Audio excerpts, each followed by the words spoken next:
हमारे चैनल से जुड़ने के लिए YouTube पर लिम्रा एजेंसी सब्सक्राइब करें। हिंद की बुनियाद पर 3 साल की कड़ी सजा दी जाएगी, विद जुर्माना, वो जेल में रहेगा।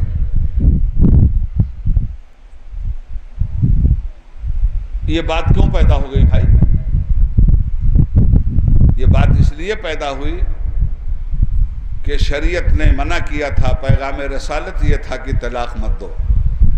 पैगाम रसालत ये था कि अगर तलाक देना भी है तो अल्लाह के फरमान के मुताबिक दो। तलाक़ मर्रतान फ़इम्साकुम बिमारूफ़िन औ तसरीहुम बिइहसान। तलाक सिर्फ 2 बार है।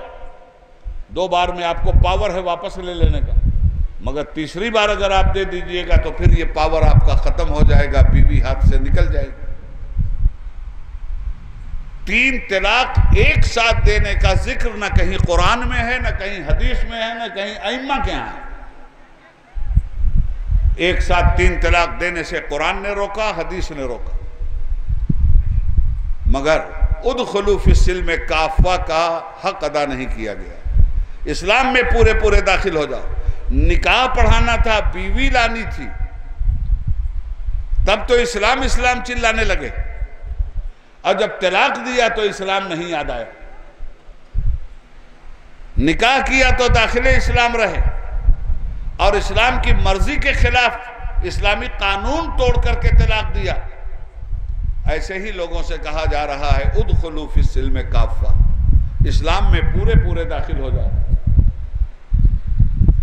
तलाक का कानून जाने बगैर तलाक दिया जा रहा है। आपको मालूम है आपने इस्लाम को कहां कहां घर से निकाला? पैगाम रसालत तो यह है कि इस्लाम में दाखिल हो जाओ, मगर इस्लाम को आपने अपने घर में दाखिल नहीं होने दिया। इसका पता है आपको? आज मैं सिर्फ आपसे बात करूंगा। आपने खुद अपने घर से इस्लाम को निकाला है, आपने अपने घर से कुरान को निकाला है। कुरान करीम को घर में रखने का यह मतलब नहीं है कि आपने कुरान को घर में रखा है। कुरान करीम के अहकाम को घर में रखने का मतलब यह है कि आपने कुरान को घर में रखा है। आप मुझे बताएं, जब आप शादी करते हैं अपने बाल बच्चों की और जहेज का मुतालबा करते हैं, तो इस्लाम को पहले अपने घर से निकालते हैं, फिर डिमांड करते हैं आप। पहले इस्लाम को बाहर करते हैं आप। इस्लामिक तरीका यह है कि लड़की वालों से आपको कुछ नहीं लेना है, बल्कि लड़की को घर में लाने से पहले लड़की का सारा इंतजाम आपको कर लेना है। सोफा सेट आप मांग रहे हैं, ये लड़की वालों की जिम्मेदारी नहीं। लड़की के लिए सोफा सेट घर में लगाना आपकी जिम्मेदारी है। जो कुछ भी लड़की वालों से आप मांग रहे हैं, एक जिम्मेदारी लड़की वालों की नहीं है, ये सारी जिम्मेदारी आपकी है। तो जब आप जहेज का मुतालबा करते हैं तो इस्लाम को आप घर से निकाल के बाहर करते हैं या नहीं करते हैं? अब चलिए आपकी बारात, तो लड़की वालों पर आपने बोझ डाल दिया, भाई कम से कम 100 आदमी आएंगे, देना लेना तो समझ लेंगे, मगर हमारे बारातियों को कोई तकलीफ नहीं होनी चाहिए, और खाना बहुत जोरदार खिलाइएगा, हमें शर्मिंदा मत कीजिएगा।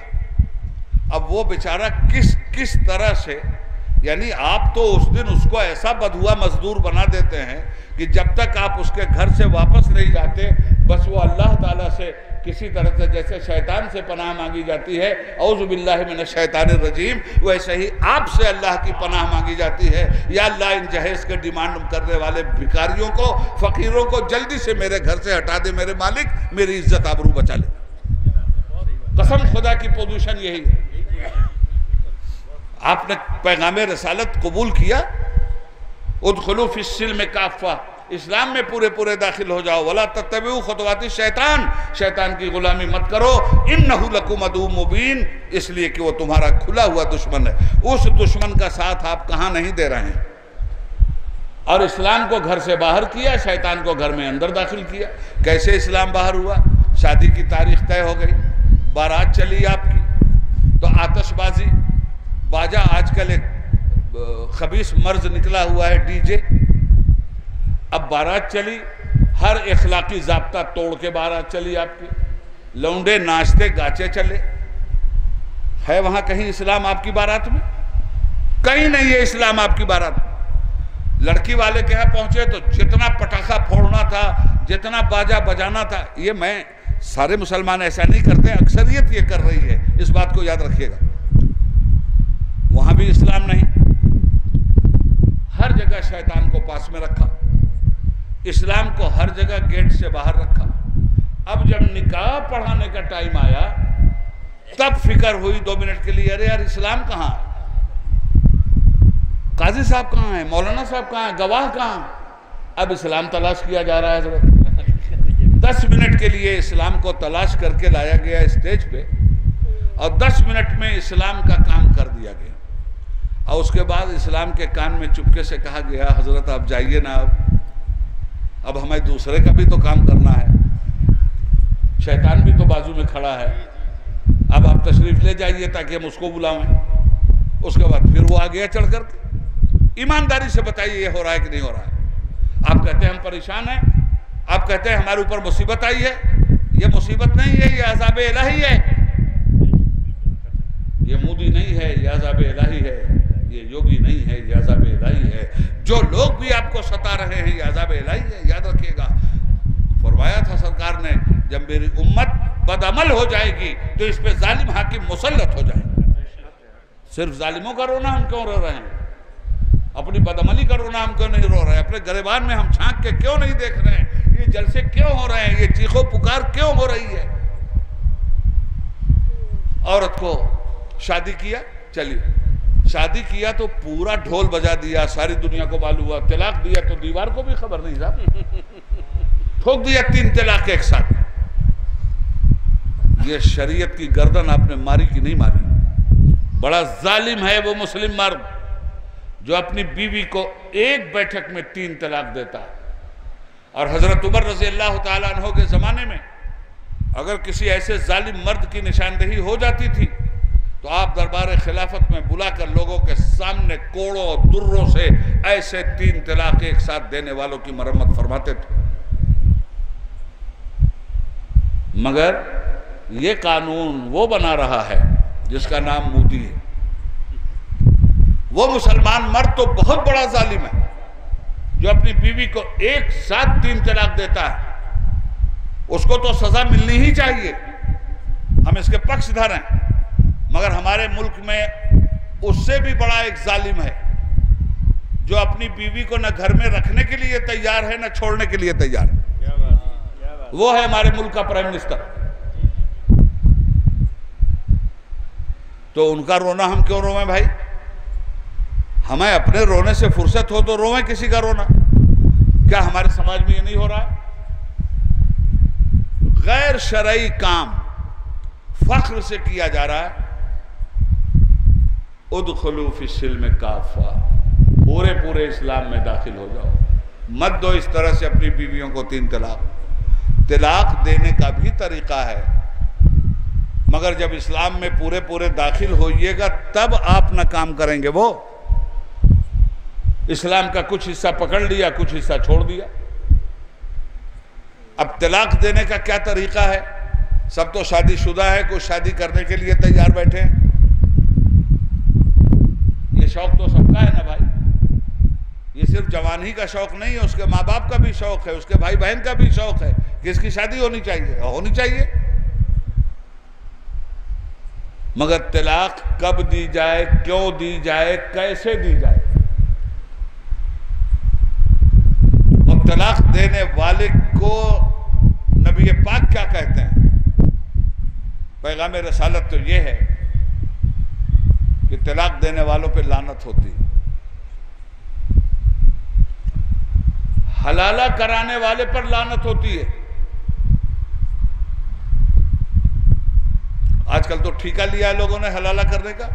कितना टीवी पे ये मसला उछला है मौलाना, आप कह नहीं सकते क्या तरीका हो गया है। बीवी को 3 तलाक दे दिया, गौर से सुनिएगा, हमारी बहनें भी सुने। बीवी को दे दिया 3 तलाक गुस्से में। अच्छा साहब, पहुंच गए मुफ्ती साहब के पास, हजरत 3 तलाक हजरत गुस्सा में दे दिया, तो क्या खुशी में दी जाती है तलाक? अच्छा तो अब क्या करें हम? हजरत कोई रास्ता निकालिए ना। अच्छा, आजकल ऐसे हजरत लोग भी पैदा हुए इल्ला माशाअल्लाह जो रास्ता निकालते हैं। खुदा की कसम इतने कोड़े पड़ेंगे ऐसे पाजी मौलवियों और काजियों को कि कब्र में खुदा की कसम चैन नहीं आएगा ऐसे लोगों को, इसलिए कि ये शरीयत मुस्तफ़ा से खिलवाड़ कर रहे हैं। और मैं कोई बात हवा हवाई नहीं करता मुसलमानों, याद रखना। जो कुछ बोलता हूं ठोक के बोलता हूं और समझ के बोलता हूं और प्रूफ रख के बोलता हूं। अच्छा कोई बात नहीं, हलाला हो जाएगा। अच्छा कैसे हो जाएगा भाई? अब एक जवान को तैयार किया गया, कुछ लोग बाकायदा हलाले के लिए विकास पे जैसे साड़ नहीं बांधा जाता गवर्नमेंट की तरफ से, ऐसे कुछ साड़ भी बांधे गए।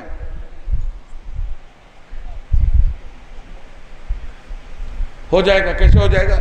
अब एक आदमी को पटाया, भाई निकाह कर लो, एक रात ये औरत रहेगी तुम्हारे पास, दूसरे दिन तुम तलाक दे देना, इद्दत की मुद्दत पूरी कर लेगी, उसके बाद हम फिर शादी कर लेंगे। औरत को भी पटा लिया, दूसरे मर्द को भी पटा लिया और इसका नाम हलाला रखा। याद रखिएगा, खुदा की कसम शरीयत मुस्तफ़वी में यह हलाला नहीं है, यह ज़नाकारी है। बहुत जिम्मेदारी से बोल रहा हूं, इसका नाम हलाला नहीं है, इसका नाम ज़नाकारी है। शरीयत हराम समझती है इसको, और ऐसा हलाला करने वाले पे रसूल पाक की लानत। हलाला का मतलब क्या हुआ? और यही हलाला टीवी पे उछाला गया मौलाना, और इसी को मुसलमानों का मजहबी हलाला बताया गया। लोग मस्त हैं अपनी अपनी दुकानदारी में, और हो ये रहा। हलाला का मतलब यह है कि अगर आपने तलाक़े मुग़ल्लज़ा दे दी, अब वो आपकी बीवी नहीं रही, आजाद है, जहां चाहेगी वो शादी करेगी, आप कोई दबाव नहीं डाल सकते। दूसरे शौहर के साथ बिला शर्त उसने शादी की और अपने शौहर के साथ जिंदगी भर रहेगी, आप पलट के भी नहीं देख सकते उधर। हाँ, अगर किसी नाजुक मौके पर दूसरे शौहर से उसकी अनबन हो गई और दूसरे शौहर ने उसको तलाक दे दिया, फिर वो इद्दत गुजारने के बाद अगर आप प्रपोज उसको करते हैं और वो आपसे दोबारा निकाह करने पे राजी हो सकती है, तो आपसे निकाह हो सकता है। इसका नाम है हलाला। क्या था और क्या बना दिया गया? उदखुलू फिस्सिल्म काफ़ा, इस्लाम में पूरे पूरे दाखिल हो जाओ। वला तत्तबिउ खुतवाति शैतान, शैतान की गुलामी मत करो। इन्नहु लकुम अदुव्वुम मुबीन, इसलिए कि वो तुम्हारा खुला हुआ दुश्मन। आप जन्नत जाना चाहते हैं शैतान के साथ, शैतान की ताबेदारी में? अरे शैतान ने तो आपके बाप को निकलवा दिया, आपको क्या जन्नत में जाने देगा वो? एक ही धोखे में तो निकल गए। मगर रो धो के उन्होंने माफी मांगी। शैतान का धोखा तो कामयाब था ना। फला तकरबा हाज़िही शजरा फतकूना मिनज़ ज़ालिमीन फ़अज़ल्लहुमा शैतान, शैतान ने ज़ुल्लत दे दी, ये कुरान कह रहा है और क़यामत तक आयत तिलावत के लिए बाकी है। ज़ुल्लत दे दी शैतान ने और निकाल दिए गए आदम। जमीन पे 400 बरस तक रोते रहे, आंसुओं का समुंदर चलता रहा हमारे बाप का, इंसानियत के बाप का, आदमियत के बाप का।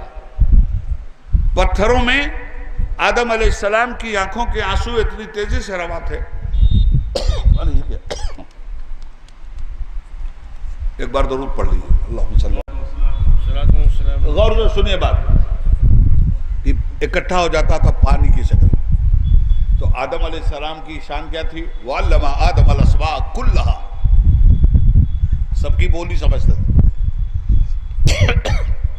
ये चिड़िया जो चहचहाती है ना, तो ये कुछ बोलती हैं, हम आप नहीं समझते, आदम अलैहिस्सलाम समझते थे।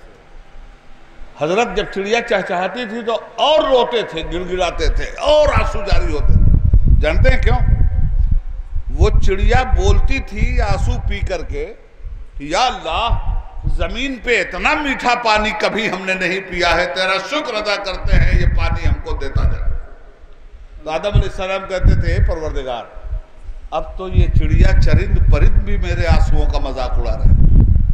मोती समझ के शान करीमी ने चुन लिए, कतरे गिरे तेरे जो अर्क़े इन्फियाल के। क्या बात है हजरत, गुनाह हो जाना ये ताज्जुब की बात नहीं है।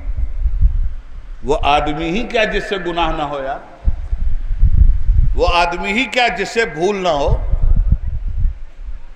गुनाह हो जाना ताज्जुब की बात नहीं है, गुनाह पे शर्मिंदा ना होना और तौबा ना करना ये ताज्जुब की बात है। गुनाह तो होगा मगर तौबा आपका हथियार है जो गुनाहों का कलेजा चीर के फेंक देती है। अश्क नदामत बहता जाता है, सागर अफ़्व छलकता जाता है, दागे हिस्सियां धुलता जाता है। तो शरीयत पे अमल क्या कुरान ने बताया, पैगाम रिसालत क्या है। तलाक देने की अगर नौबत आ गई तो हलाला का एक चैप्टर मैंने क्लियर किया, अब जरा तलाक का भी चैप्टर क्लियर कर लूं, इसलिए कि समाज में हजरत ये सारे मामला पैगाम रिसालत किस तरह तलाक दी जाए और कब दी जाए। तलाक देने की भी कुछ वजूहात हों जायज, और वो तलाक के मेयार पे उतरती हों। दाल में नमक हो गया इसलिए तलाक, अपने मैके क्यों चली गई इसलिए तलाक, तेरे बाप से मेरी नहीं बनती क्यों टेलीफोन पे तूने बात कर लिया इसलिए तलाक। ऐसा तलाक देने वाला लानत का मुस्तहक है। तलाक कब दी जाए, क्यों दी जाए, कैसे दी जाए, कुरान करीम इसे बिल्कुल क्लियर करता है। अगर औरत तुम्हारी बीवी किसी दूसरे के बिस्तर पे जाती है, तुम्हारी बीवी अगर इश्कबाजी करती है, तुम्हारी बीवी अगर तुम्हें आबरू बाख्ता करती है, तुम्हारी बीवी अगर तुम्हारे कत्ल की साजिश करती है, तुम्हारी बीवी अगर तुम्हें जहर मिला के खिला देना चाहती है, ये सारे वो घिनौने काम हैं कि अगर ये हिंदी जुबान में प्रमाणित हो जाएं, इसकी तस्दीक हो जाए तो इमरजेंसी डोर की तरफ देखा जा सकता है। तलाक को मौलाना सिर्फ इमरजेंसी डोर के तौर पर इस्लाम ने इस्तेमाल करने की इजाजत दी है। जायज तो है, तलाक देना जायज है, मर्द को इसका पावर है, मगर औरत को अल्लाह ने बेपावर नहीं रखा है। मर्द अगर इन खबासतों का मालिक है तो औरत खुला लेगी ऐसे मर्द से, और औरत अगर इन खबासतों की हामी है तो मर्द तलाक देगा औरत को। लफ्ज तलाक के माना भी छोड़ देने के हैं, लफ्ज खला के माना भी छुटकारे के हैं। औरत जब छुटकारा लेगी मर्द से तो खुला कहा जाता है, मर्द जब तलाक देगा तो तलाक कहा जाता है।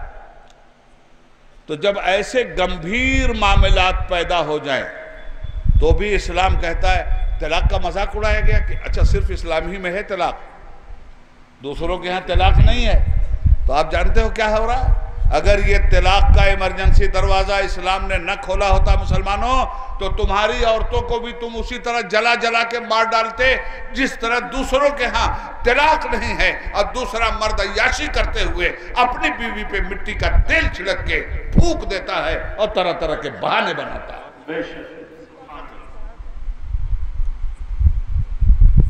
जब ऐसी नाजुक पोजीशन आए तब इमरजेंसी डोर को देखना। अच्छा, अब जरा इस बात को भी साफ कर दूं, इमरजेंसी डोर क्या है। मैं 1:30 बजे हैदराबाद से चला और 3:30 बजे लखनऊ एयरपोर्ट पे उतर गया। मैं बैठा था इमरजेंसी डोर के दरवाजे पे। मैं 13 नंबर रो में बैठा था जिस पे इमरजेंसी दरवाजा है। एयर होस्टेस आई मेरे पास उसने कहा सर आप बड़ी नाजुक जगह पे बैठे हैं। मैंने कहा मालूम है मुझे। कहा सर क्या जहाज अगर मुसीबत में आ जाए और लोगों की हलाकत का अंदेशा जाहिर हो जाए और पायलट सिग्नल दे दे कि खतरा है, तो खतरे की हालत में क्या आप इमरजेंसी दरवाजा खोलकर लोगों को बचाने के लिए तैयार है? मैंने कहा यस जरूर। तो उसने कहा फिर तरीका सुन लीजिए, जब इमरजेंसी की घंटी बज जाए तो लोगों को जहाज से निकालने के लिए इस तरह से इसको खोलिएगा, इस तरह से इस लॉक को दबाइएगा और इस तरह से लोग पहनेंगे और इसके रास्ते से निकल जाएंगे। मैंने कहा ठीक। मगर उसने कहा मगर याद रखिएगा जब तक आप हैं इमरजेंसी दरवाजे के पास, खबरदार इसको हाथ मत लगाइएगा। इसको हाथ मत लगाइएगा। मुसलमानों ये तलाक इमरजेंसी दरवाजा है, कभी हाथ मत लगाना। हाँ जब ऐसे हालात आ जाएं कि अब खानदान ही की इज्जत दांव पे लग गई, अब तुम्हारी ही जिंदगी दांव पे लग गई, अब तुम्हारी बीवी ने ऐसा कुछ कर दिया कि तुम न यहाँ के रहे न वहां के रहे, तो ऐसी सूरत में भी डायरेक्ट तलाक देने का तुम्हें हक नहीं है। सिर्फ इमरजेंसी दरवाजे की तरफ देखना है। वो क्या है इमरजेंसी दरवाजा? वैजा हकम तुम बैन अन्नास अन तहकुमू बिल आदल। फिर लड़की वाले और लड़के वाले पंचायत करें, इनमें दो मुत्तकी परहेजगार नुमाइंदे दोनों साइड से ले लिए जाएं और दोनों बिला किसी पक्षपात के जायज तरीके पे दोनों मियां बीवी की बात सुने। जिसकी गलती हो उसकी इस्लाह करें और निकाह को तलाक में तब्दील होने से बचा लें। अब ये जब तरीका आप अख्तियार करेंगे कि तलाक देना है तो इस पंचायत में कुछ वक्त लगेगा कि नहीं? उन्हीं दिनों में बीवी की भी समझ में आ जाएगा कि बच्चे हमारे जिंदा रहते हुए यतीम हो जाएंगे, शौहर की भी समझ में आ जाएगा कि जिंदा रहेंगे हम और बच्चे अनाथ हो जाएंगे, हमारे बच्चों का मुस्तकबिल क्या होगा, दोनों घर बर्बाद हो जाएगा। हजरत इतने दिनों की पंचायत के माहौल में दोनों मियाँ बीवी सुधर सकते हैं। तो अब तलाक से बचाया इस्लाम ने यहाँ, मगर मामला इतना गंभीर है कि कॉन्फ्रेंस नाकाम हो गई। अब क्या किया जाए? तो फिर इस्लाम कहता है अत्तलाको मर्रताने फइमसाकुम बिमारूफिन औ तसरीहुम बिएहसान। अब तुम सिर्फ एक तलाक दो, इसलिए कि दो ही तलाक का हक है तुम्हें। एक तलाक दो बीवी को, और कब दो? जब वो पाकी के माहौल में आ जाए तब दो। और दूसरा पीरियड आने से पहले इद्दत की मुद्दत में हो सके तो लौटा लो, अभी भी तुम्हारे पास अख्तियार है। लौटा लिया आपने, जैसे रहे मियाँ बीवी हैं, मगर ये याद रखना कि एक विकेट गिर चुका है। हाँ है ना, एक विकेट गिरा और 3 ही विकेट हैं, चौथा विकेट नहीं। एक विकेट गिरा तो उसे खड़ा कर सकते हो, फिर वापस ला सकते हो, तुम्हें पावर है। एक खिलाड़ी आउट होता है तो पावर नहीं है कि दोबारा आवे, मगर यहां इस खिलाड़ी को फिर पावर दिया गया कि दोबारा आवे। फिर नहीं माने तुम, लौटा लिया तो ठीक है, नहीं तो पीरियड गुजर गया तो अब इस्लाम कहता है दूसरे पीरियड के बाद दूसरी तलाक दो, अब फिर तुम्हें अख्तियार है वापस ले लेने का। मगर याद रखना कि खबरदार अब तीसरी तलाक मत देना, वरना पावर नहीं होगा। ये तो है तरीका। आप मुझे बताइए, तलाक देने वाले लोग इस तरीके पे अमल कर रहे हैं?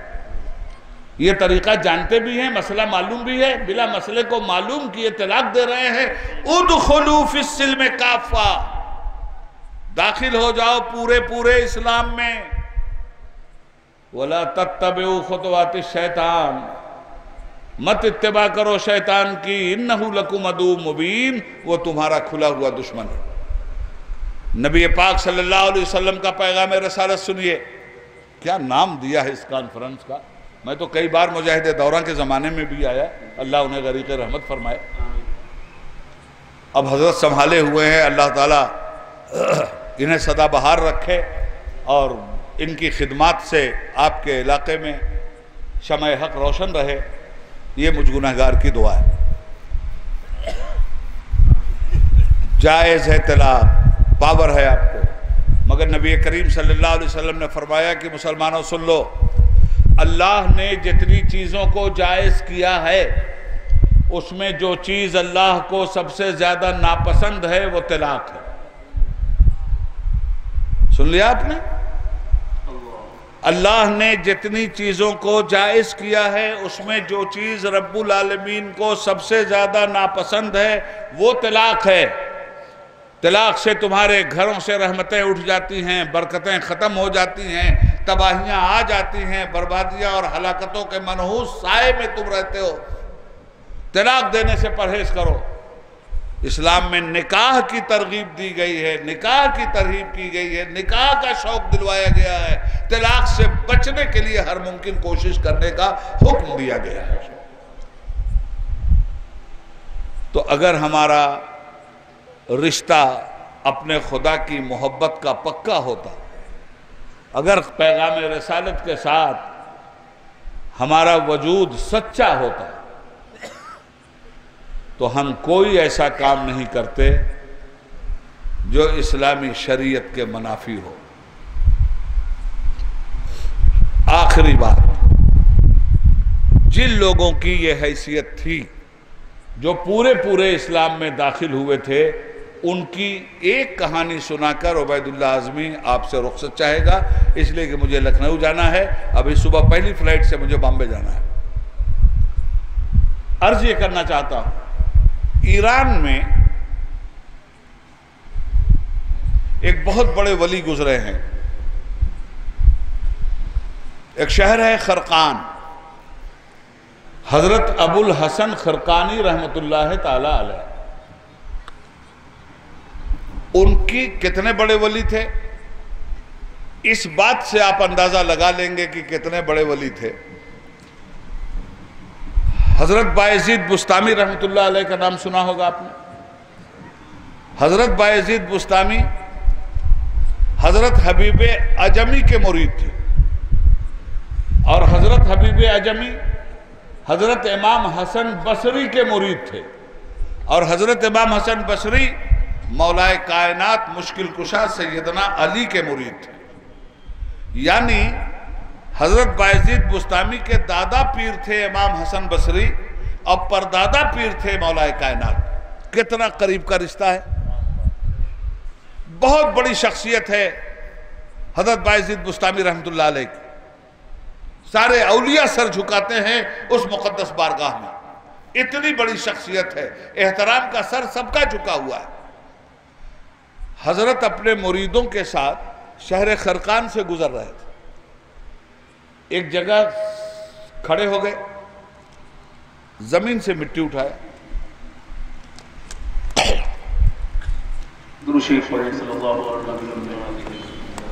मोहम्मद वाला आले मोहम्मद सल्लल्लाहु अलैहि वसल्लम, जमीन से मिट्टी उठाया हजरत बायजीद बुस्तामी रहमतुल्लाह अलैह, उठा के सूंघा और रक्स कर गए, वज्द कर गए। साथियों ने सोचा कोई गंभीर मामला है, अल्लाह का वली आलम वज्द में। हजरत जब वज्द से बाहर आए तो उन्होंने पूछा सरकार मामला क्या है? फरमाया बुए यार मी आयत, बुए यार मी आयत, बुए यार मी आयत। 3 बार फरमाया बुए यार मी आयत। मेरे महबूब की खुशबू आ रही है, मेरे दोस्त की खुशबू आ रही है। पूछा हुजूर, लोगों ने हम लोग भी उनकी खानकाह में ले चले, हम लोग भी ज़ियारत कर लें आपके दोस्त। कहाँ हैं, कहाँ कि ज़ियारत कराऊं? कहा हुजूर कहाँ हैं? अब ज़रा इल्मे वली देखो तो इल्मे नबी का पता चलेगा। फरमाते अभी ना वो बाप की पुष्ट में है ना माँ के पेट में, वो आएंगे यहाँ। जब एक वली का इल्म यह है तो एक नबी के इल्म पर बहस करोगे? नबी के इल्म पे मुनाजरा मत करो, बहस और तकरार मत करो, जहालत मत पैदा करो। नबी का इल्म और नबी की जात बहस करने के लिए नहीं है, नबी का इल्म और नबी की जात ईमान लाने के लिए है, कबूल करने के लिए है, इताअत करने के लिए।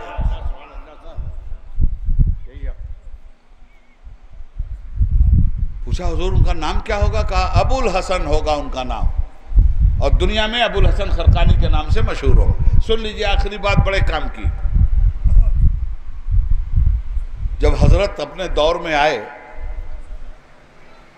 तो महमूद गजनवी जैसा आदमी भी, जो खुद बहुत बड़ा आलिम था, बहुत बड़ा फकीह था और बहुत दाना था, गुलामी की सनद लेने के लिए महमूद गजनवी भी हाजिर हुए थे। और ये जो महमूद गजनवी ने सोमनाथ को फतह किया था, ये उनकी दुआएं लेके आए थे, तब कामयाब हुए थे, वरना 17 हमला करके तो वापस जा चुके थे। हजरत अबुल हसन खरकानी का जरिया माश क्या था? सुनिए, बहुत इंपॉर्टेंट बात है, बल्कि पूरी तकरीर की जान है ये। आपका जरिया माश ये था कि सामने जंगल था, जंगल से लकड़ियां काट के सर पे रख के लाते थे और बाजार में रखकर बेचते थे, उसी से घर का चूल्हा चक्की चलता था। यह है उदखुलू फी सिल्म काफा। एक दिन जंगल गए थे, लकड़ी काट रहे थे, इधर कुछ लोग मुरीद होने के लिए हजरत के घर पहुंचे, दूर से आए, सलाम किया, अंदर से निस्वानी आवाज आई, वालेकुम सलाम। तो लोगों ने कहा कि हजरत कहाँ हैं? कहा कौन हजरत? कहा हजरत अबुल हसन खरकानी से हम लोग मुरीद होने आए हैं। अरे कहा किन लोगों ने तुमको बहका दिया है जी? निहायत बेहुदे आदमी से मुरीद होने आए हो, उससे बुरा आदमी तो दुनिया में कोई नहीं है। आवाज औरत की थी, दुनिया भर की गाली और बकवास किया उस औरत ने। तो लोगों ने पूछा मोहतरमा आप हैं कौन? कहा मैं उनकी बीवी हूं, और कौन हूं? और मुझसे ज्यादा शौहर को कौन पहचान सकता है? बात भी सच्ची है, औरत से ज्यादा अपने शौहर को कौन पहचान सकता है भाई? अब लोग बदगुमान होके वापस गए। कहा मोहतरमा आपका बहुत बहुत शुक्रिया, हम एहसानमंद रहेंगे कि हमारा ईमान आपने बचा लिया और ऐसे गंदे आदमी से हमको निजात मिली, हम तो अल्लाह का वली समझ के आए थे। चलिए साहब, हो गए गुमराह लोग, चले। उसी जंगल के किनारे से आए थे और उसी जंगल के किनारे से जाने का रास्ता था। ये लोग जंगल के रास्ते पे जब आए तो हजरत थे वहां जंगल में, लकड़ी ज्यादा काट लिया था, उठाते थे गिर जाते थे। तो ऐसे आलम में जंगल में आपने एक आवाज दी। पैगाम रिसालत यह है मुसलमानों कि कहीं अगर किसी मुसीबत में आ जाओ और कोई मददगार ना हो तो हाँ आवाज दो कि अल्लाह के बंदो मेरी मदद के लिए आओ, अल्लाह का कोई ना कोई बंदा तुम्हारी मदद के लिए आ जाए। आपने भी एक दहाड़ लगाई, अल्लाह के बंदो मेरी मदद के लिए आओ। हजरत एक दहाड़ पड़ी, जंगल के सारे जानवर सहम गए और एक अल्लाह का बंदा शेर की शक्ल में हजरत के दरबार में हाजिर हो गया। शेर तलवा चाटने लगा, दुम हिलाने लगा, जुबान हाल से कहने लगा हुजूर फरमाइए क्या मदद करूं?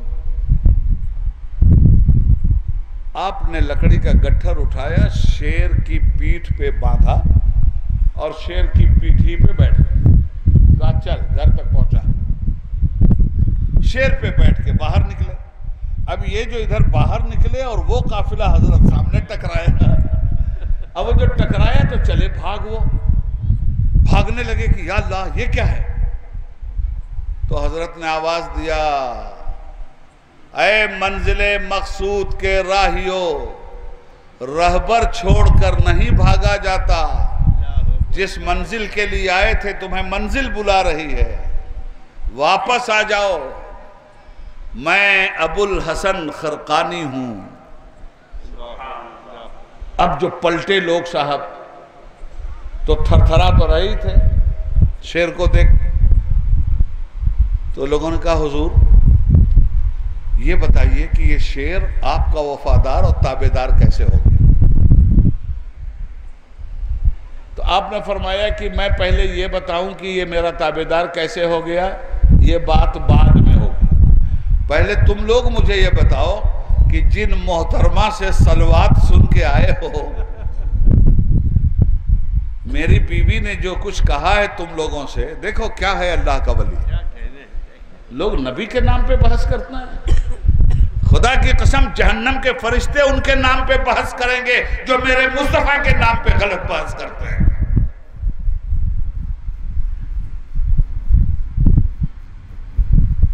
कहा लोगों ये बताओ मुझे, तुम लोग तो मेरी मोहतरमा की सारी बातें सुन के ना मुझसे बदगुमान होके भाग रहे थे। कहा हाँ हुजूर। कहा ये बताओ शरीयत का एक मसला बताओ मुझे, ऐसी औरत को अगर मैं तलाक दे दूं तो ये तलाक सही होगी या गलत? लोगों ने कहा हुजूर ऐसी औरत को तलाक एक बार, अरे आपने ऐसी औरत रखा कैसे है महाराज, ऐसी औरत को तो बहुत पहले तलाक दे देना चाहिए था। फरमाया यू आर राइट, सही कह रहे हो। मैंने भी सोचा मियाँ कि मैं तलाक दे दूं, मगर जब जब सोचा कि तलाक दे दूं इसको, तब तक मेरे मुस्तफ़ा याद आ गए। जब जब सोचा कि तलाक दे दूं, तब तक मेरे मुस्तफ़ा मुझे याद आ गए। मेरे नबी का चेहरा मेरी निगाहों के सामने घूमने लगा। मेरे मुस्तफ़ा फरमाते हैं तलाक देने का पावर है और तलाक देना जायज़ है, मगर सुन लो अल्लाह ताला ने जितनी चीज़ें जायज़ की हैं उनमें जो चीज़ रब्बुल आलमीन को सबसे ज़्यादा नाराज़ करती है वो तलाक है। तो जब जब तलाक देने की बात मैंने सोचा तो मैंने सोचा कि इस काम से तो मेरा रब नाराज़ होता है, इसलिए ये बीवी मुझे ज़िंदगी भर गाली देती रहे मंजूर है, अपने रब की नाराज़गी मुझे मंजूर नहीं। या अय्युहल्लज़ीना आमनु दुखुलू फिस्सिल्म काफ़ा वला तत्तबिउ खुतवातिश शैतान इन्नहु लकुम अदुव्वुम मुबीन। ऐ ईमान वालो तुम इस्लाम में पूरे पूरे दाखिल हो जाओ, शैतान की गुलामी हरगिज मत करो, उसका इत्तिबा हरगिज मत करो, वो तुम्हारा खुला हुआ दुश्मन है। अल्लाह ताला हमें दुश्मन और दोस्त को पहचानने की तौफीक अता फरमाए, हमारे गुनाहों को माफ़ फरमाए, हमारे समाज को अच्छा और भला बना दे। आपके रब के अलावा आपका कोई मददगार नहीं हो सकता। और रब कहता है इन तंसुरुल्लाह यंसुरकुम, अगर तुम मेरे दीन की मदद करोगे तो मैं भी तुम्हारी मदद करूँगा। इसलिए मुसलमानों, इस मदरसे की तालीम में, तामीर में आप भरपूर हिस्सा लीजिए और गौहरपुरवा के मदरसे को गौहर आबदार की तरह जगमगाता हुआ देखने के मुतमन्नी रहिए। अपने बच्चों को दीन सिखलाइए, खुद भी दीन सीखिए और दीन पे अमल कीजिए। अगर आप अल्लाह के हो गए, ज़माना आपका कुछ नहीं बिगाड़ सकता। और अगर आप अल्लाह के नहीं हुए और सिर्फ तकरीर सुन के चले गए, 5 वक्त की नमाजों के लिए नहीं तैयार हुए, रमज़ान के रोज़े के लिए तैयार नहीं हुए, अपनी चुगलखोरी छोड़ने के लिए तैयार नहीं हुए, शराब नोशी छोड़ने के लिए तैयार नहीं हुए, सूद खारी छोड़ने के लिए तैयार नहीं हुए, ज़नाकारी छोड़ने के लिए तैयार नहीं हुए, गीबत और झूठ छोड़ने के लिए तैयार नहीं हुए, जुल्म और फसाद छोड़ने के लिए तैयार नहीं हुए, तो याद रखिएगा आपसे बड़े जालिम पैदा होंगे और आपको तबाही के गार में ढकेल देंगे। इसलिए कि उन जालिमों का जुल्म यह है कि आप पर जुल्म करते हैं और आपका जुल्म यह है कि आप अल्लाह के दीन पर जुल्म करते हैं, उस दीन के जायज़ मुतालबात को पूरा न करके। इसलिए नफरतों बोझ के बदले में अखुवतों को बेचना छोड़ दीजिए और हौसला पस्त है क्यों, अज़्म जमा पैदा कर, उठ ज़माने में क़यामत का समा पैदा कर, चीर दे सीने गर्दू व फोगा पैदा कर, शोले गम से कोई बरक़े तपा पैदा कर, बेखतर जादे पुरखार पे चलना है तुझे और दस्तूर हुकूमत का बदलना है तुझे। डगमगाता है सफीना तो हवा बरहम है, नुश्तैल सैले हवादिस से मगर क्या गम है, शिद्दते दर्द से क्यों आँख तेरी पूर्णम है, बेड़ियाँ काट दे आहन में भला क्या दम है, खू घरे तीर शबी सुबह अजल पैदा कर, जोश दिल जोश असर जोश अमल पैदा कर। अल्लाह रब्बुल इज़्ज़त से दुआ है कि परवरदिगार आलम जो कुछ भी मैंने अर्ज़ किया है इसमें अगर मेरी तरफ से कोई अमदन सहवन शरई गलती हुई हो तो या अल्लाह मैं तेरे बंदों को गवाह बनाकर अपने गुनाहों से और अपनी गलतियों से खुली हुई तौबा करता हूँ। अस्तग़फिरुल्लाह रब्बी मिन कुल्लि ज़ंबि व अतूबु इलैह। खूब की शहर चमन फूल चुने शाद रहे, बाग़बां जाता हूँ, गुलशन तेरा आबाद रहे। वस्सलामु अला मनित्तबल हुदा। खुदा हाफिज। अस्सलामु अलैकुम व रहमतुल्लाहि व बरकातहू। जिंदा सोहबत बाकी, फिर मिलेंगे। अल्लाह हाफिज।